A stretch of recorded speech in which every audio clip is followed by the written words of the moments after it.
Hello, everybody. I'm Miss Lisa, and welcome back to another episode of Read Woke Reading Challenge. Today, we're going to be talking about Hispanic American voices, and I'm going to be doing an art project based on the book by Lulu Delacre called Us in Progress: Short Stories About Young Latinos. And here's an example from the book. This short stories called Saturday School about a girl named Sandra. And each of the stories features a different person, and she's done a portrait to go along with each story. And they're beautiful portraits. These are done, I would say, with pencil. They're mixed media because she's also collaged some newspaper articles in there. But the drawing itself is not complete, and I think that draws us into the portrait. We want to know more about them, and they are indeed in progress. The portraits are in progress, and the lives of those in the stories are also in progress. Now, she wrote these stories inspired by articles that she had read in the news, and the stories represent a variety of countries of origin and touch on issues faced by Latinx in the U.S. So I'm going to demonstrate today how to do a piece of artwork in the style of realism, but left incomplete.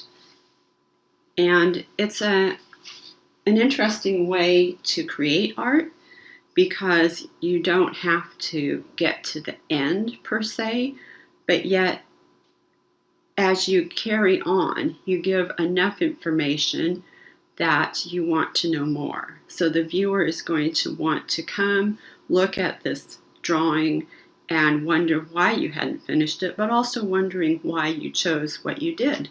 It's a little bit more of an engaging piece of artwork than if you finished the whole thing perfectly, had it framed and hanging on the wall, which is also wonderful. But this is a little bit different. And I think that the way she used the portraits in the book was exceedingly effective. Now, I would give you a portrait drawing lesson here if I could, but I think that will take a little bit too long. Usually, a first portrait drawing class is going to take about an hour, and I'm going to instead show you something easier so that you can practice this technique on other things that you find. Things that are in your fridge are really good subject matter. Let me just say that, because they're often fruits and vegetables, and you might think you know how to draw them. But if you look at them very closely, they might surprise you. There might be things about them that you didn't notice. And as you look at them closely and think about how to translate those into a drawing, you'll learn quite a bit. And if you approach observation in your world with the same sort of interest, you'll find that you become a very, very good artist. So let's get started here. I have my piece of kiwi fruit and I've cut it in half because the inside is beautiful. And as soon as you start seeing these collection of dark seeds around a whitish shape in the center and a kind of a green fruit, you're going to be thinking kiwi. So this is a good thing to start with because we don't have to worry about maybe drawing something where the result is a little bit ambiguous. We'll know it's a kiwi fruit, and let me just take you through the process. The first thing we want to do is get our materials together. So I want you to find at least one piece of paper, maybe more, and a pencil. I'm using a mechanical pencil today because it does have an eraser at the end, and I like this pencil because I can get light, medium, and dark pencil marks out of the same pencil. For those of you that have had me in class before, this will be a little bit unusual because you know that usually you don't get to use an eraser, and we might use a selection of pencils, some that are lighter, some that are more medium in darkness, and some that are quite dark. But today we've got the whole thing in one mechanical pencil, and I'll show you how to get those effects with one pencil. Now, the reason I'm using an eraser today is because I want to pull out some lighter areas from my drawing. So I'm just going to use my eraser as kind of like a white crayon, if that makes sense. And I'm going to be using my pencil with a little bit of pressure to get light lines. I'm going to use it with medium pressure to get darker lines, and I'm going to use it with heavy pressure to get very dark lines. And I'm just going to demonstrate that on the side of this paper here, and you can try on your own with any pencil. It doesn't have to be a mechanical pencil, but if you touch the pencil to the paper lightly and pull across the paper, it makes a mark that is so light you're probably not going to be able to see it on the video. But if I press down a little bit harder, I can get a medium darkness, and you might be able to see that. And then if I press down very hard, I get a nice dark line. And so this is very useful for doing the kiwi fruit because we're going to have those little dark seeds, and I'm going to want to make them stand out. They're going to want to be drawn with heavy pressure. And you don't have to use these dark lines immediately. I'm going to show you how to start out a little bit lighter and then work into the darkness. But here you can see I have the sort of medium dark area in the center of the kiwi fruit. And if I take my eraser end of the pencil and I just make marks like this, it lifts some of that graphite, and so it looks more like a white mark. It's like I'm using it kind of like a white crayon. Okay, so I've done a very light outline of the other half of the kiwi fruit, and I'm going to show you how I'm going to take this half of the kiwi fruit to a completion similar to the other side, which I had started before. And I want to point out two things here. First of all, the outside shape of the kiwi fruit is done very roughly. And I don't know if you can even see it because I've done it in a light line, so I'm just going to go back and darken this line. And it doesn't have to be a curved line. In fact, if you do a series of straighter lines, sometimes you'll find that it's easier to draw straight lines than it is to draw curved lines. I don't really know why that is, but when I'm having trouble getting a shape, I can switch to straight lines and just have a series of straight lines that kind of connect into a curve. So here we have the outside shape. I also want to put in the shadow shape. Now, what does that mean? Okay, the shadow shape is actually the shape of the shadow. And so you can see it here on the plate. Now, the view that you're getting in the camera up here is going to be different than what I'm seeing from the side. But what I'm seeing is a shadow shape that looks like this. So I'm going to go ahead and draw that in. It goes under the kiwi fruit here, and it goes back to here. So this is a shadow shape, just like this is a shadow shape for the other side. Now, that was the one thing I was going to tell you. We're going to start with the outline.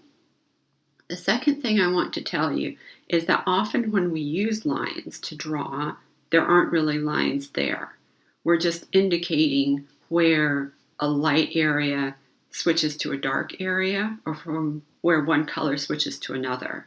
And we're using lines, but they're not necessarily really there. And we always have to keep that in mind. And especially if we're doing a drawing like this, where we're using different pressures of pencil to give us an effect of different lightness and darkness of what we're drawing. We don't want to necessarily have lines showing where they aren't actually there. So I'm going to give you an example of this light area in the middle of the kiwi fruit. You can see I've drawn this shape to indicate that light area in the center of the other half of the fruit. But there's actually no line around this light area at all. So when I'm filling this part in, I'm going to go right up to that line and I'm going to try to contain that line. I want to go into that line and pull it into the rest of the medium darkness area. I don't want to have a line showing like it shows on the other side, but I will keep it here because that is the part of the drawing that we'll leave unfinished. And it looks cool when you can see it here, but not necessarily here. So I'm going to do the same thing on the other half of the kiwi fruit. I'm going to finish this part of the fruit and leave this area more unfinished. So I want to go ahead and start adding some shading. And when I say shading, I'm just going back and forth with my pencil lightly. Because I want this to be, this is going to be representing the green of the kiwi fruit. I don't want it to be very dark because it has to be lighter than the outside of the kiwi fruit. And it has to be lighter than the shadow shape. I'm just going to add some like this. Now, at this point, you can actually use your finger to kind of smear the graphite around. And if that bothers you, you can actually use a tissue as well. So we don't want to have lines showing. We're just going to kind of blend that together. And then I'm going to think about bringing this area a little bit darker so it matches. We don't want to have that line showing, so I'm going to bring this through here. And you can see as I do this, that line that was going around the light area starts to vanish.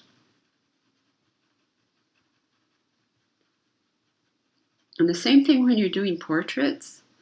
You'll find you're doing this quite a bit because you don't want to have lines around different areas of the face where there aren't really lines.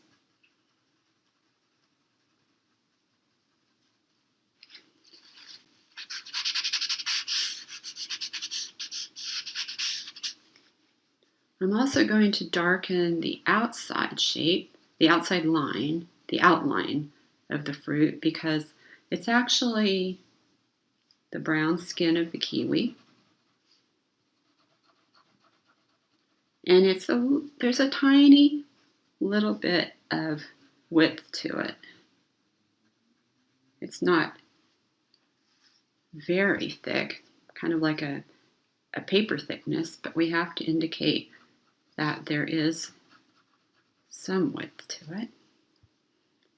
And then I need to darken this area just a little bit before I start putting the seeds in because I need to be able to pull out with my eraser these lighter areas in the green. And you'll see what I mean in just a minute.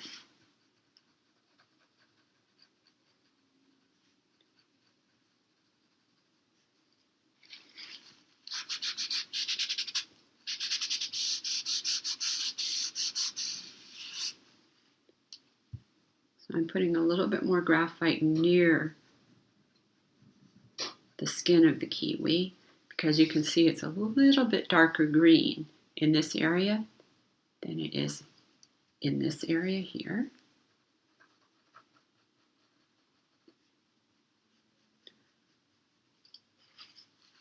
When you draw, there's a lot of mental comparing. Which is darker, which is lighter, which is straighter, which is curvier, which is diagonal, which is vertical. Everything is relative compared to everything else. So you have a lot of these mental questions going on while you're drawing. Okay, now that center that looks cream colored is not white like the plate. So I'm just going to take that little bit of graphite that's on my tissue and I'm going to rub it over the white so it's not blinding white. And now I'm going to use my eraser and I'm going to pull out some of these lines here. You can see how effective that is. I hope that shows up on the camera.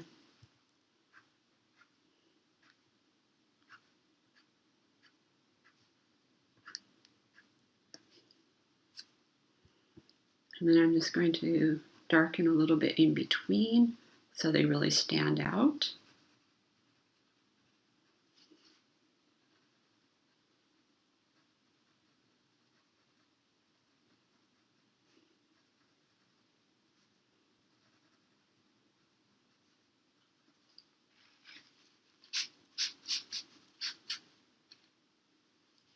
And I'm going to start putting in some seeds.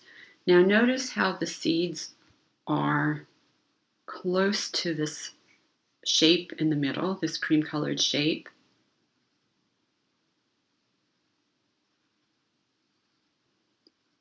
They're not all out here. They're clustered near the center.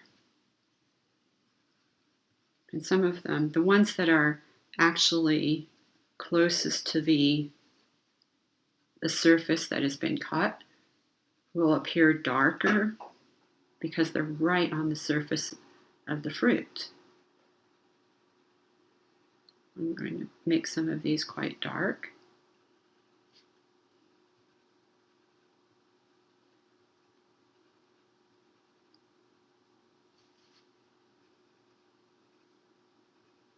The stories in this book are excellent. If you get a chance, you really should read this book.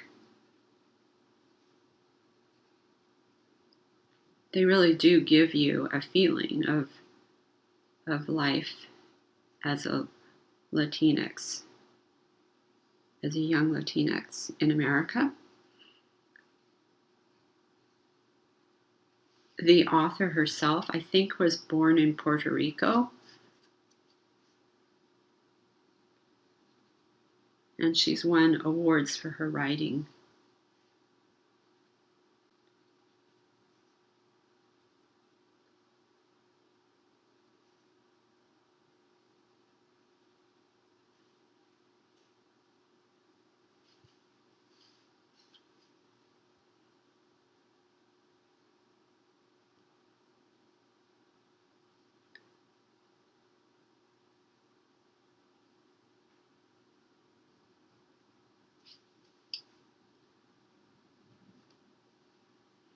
Now I'm going to, I don't want to do too much to this side, but I do want to put in a shadow shape down here because I can see it pretty distinctly on the plate.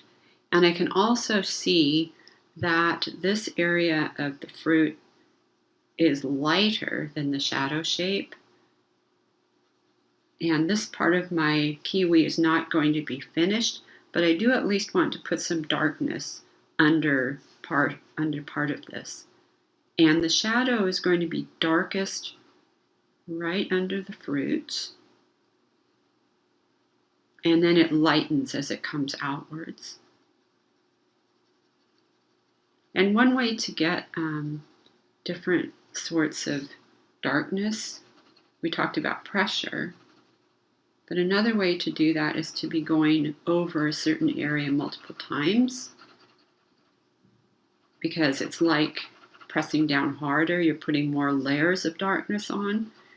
And one way to do that is with cross-hatching, which is a fun thing to do. I enjoy cross-hatching.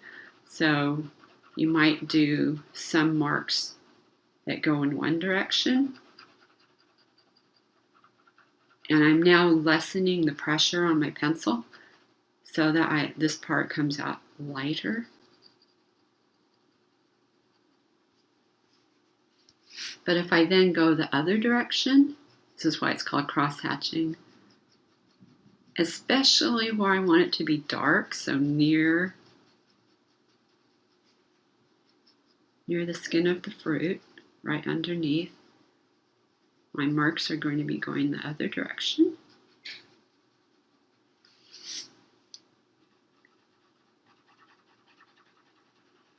You can even make some that go diagonal.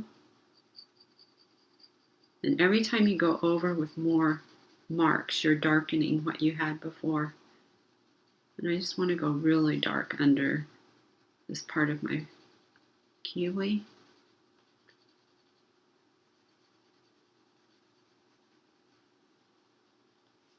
And I'll kind of round out this edge too.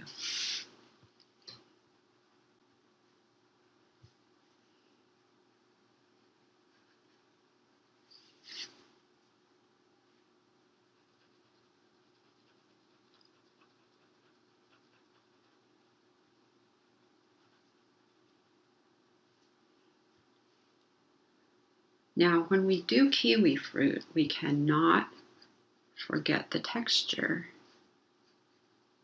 We have to indicate a texture on the skin because, as you probably know, they're kind of furry, right? They're not smooth fruit. And they're very fun to draw because you can draw little wispy things like this.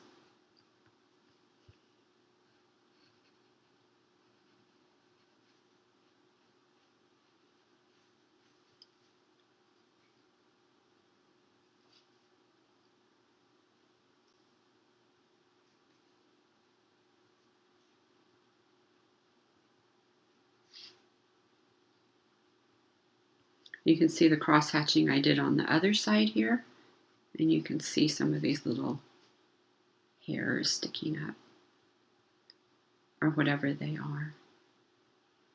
I'm also going to darken this area here because we want to be able to see that these are two halves of the fruit. I'll modify that slightly.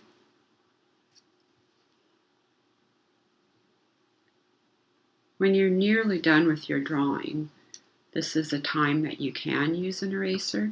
And if you are drawing portraits, this is a great time to be pulling out highlights in the hair with the eraser. So you can actually, on your drawing, in the same way that we did these marks here, you can pull out highlights with your eraser, and that looks really natural and beautiful, and it's fun to do. But you don't want to use your eraser all the time. You do not want to use your eraser when you're doing the initial shapes and lines if you can help it. Because what happens when you use your eraser a lot is that you spend your time worrying about what you're drawing instead of getting your drawing done. And I've taught for many years, and I know that this happens pretty regularly. If I give students erasers, they stop drawing. They get so worried about what they're doing. And there's no need to worry, because if you keep going, you'll find that you'll get there in the end. Just keep going. So this is a very strange shape out here, but I don't mind because this is unfinished. This is the unfinished part. If I was actually going to take this to completion, I would soften these edges so they weren't angular. I would soften this and I would soften this, and I would add more shading down here because there's no light here, right? The light's coming from the top and the sides. It's definitely coming from this side, but not much light down there. So this is almost done. I think I'm just going to, do you see how there's a dark green sort of portion right under the skin? And I had indicated that on this half of the kiwi. Let me just go ahead and do that over here. I'm going to put very little pressure on the pencil, but I want to add some darkness very lightly around this area, just to give the indication that the green is slightly darker, just under the skin. And I'm going to leave this lighter area in the center. Well, certainly that area, but also there is this light area between the darker green and the dark green near the seeds. And I can keep working this. I can keep going. I can darken this a little bit more and keep this part light in the middle and dark and this bit near the seeds.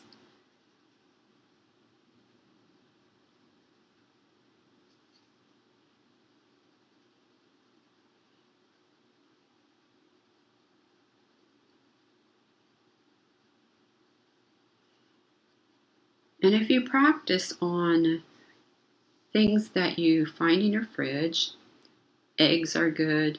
A piece of celery would be quite challenging. Apples are good. Limes, things like that. If you work on those simple shapes and you work in this manner, when you get to the point where you want to draw people, you can look at our YouTube channel and choose one of the portrait classes. I've got one there, Portrait for Kids, that you can try. And you'll find that drawing portraits is very fun indeed. I love doing portraits.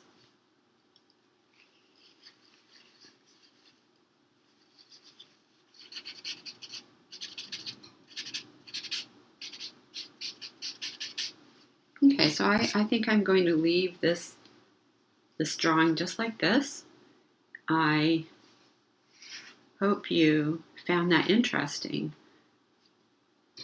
I hope you were able to see that by adding more lines, you get a darker area, and by barely pressing down, you'll have very light shading. But look what happens if I use light and then cross hatch it with light. It starts to get darker. So you can go little by little. If you don't want to go dark right away, you just keep cross hatching and cross hatching. So that's one way to get an area getting darker. Another thing you might want to try is just really looking at your subject matter.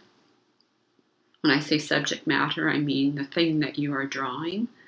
And think about, just ask yourself, what is the lightest area? What is the darkest area? And how can I show that with one pencil? So in the kiwi fruit, the darkest area are the seeds. The lightest area is the shape in the center. And everything else is in between. The shadow shape is quite dark, but not as dark as the seeds. Okay, so that's all for me today. And, well, for the kids class. I'll be doing another video for the adults in just a little. I hope you enjoyed this, and if you get a chance, you must read this book. It's a super excellent book. That's all for me. Take care. Remember to wear your mask when you're outside and practice your drawing. Goodbye.